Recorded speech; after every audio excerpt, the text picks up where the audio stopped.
Praise lord అందరికీ. అందరూ ఎలా ఉన్నారు? బాగున్నారండి. ఈరోజు దేవుని యొక్క మాటలు.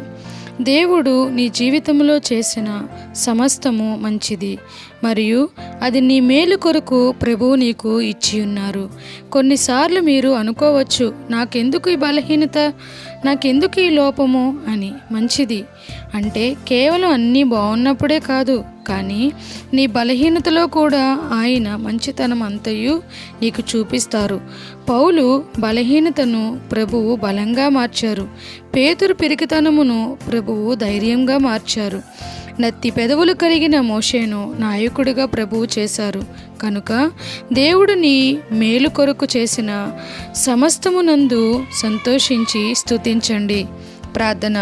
యేసయ్యా, నా కొరకు నీవు చేసిన సమస్తమునందు నేను సంతోషిస్తున్నాను ప్రభువా. నాదంటూ ఈ లోకంలో ఏదియూ లేదు. నేను కలిగి ఉన్నవన్నీ నీవిచ్చినవే.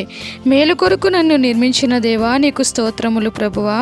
ఎందుకంటే నీవు నాలో ఉన్నావు గనుక. Amen. Praise the lord. Thank you so much.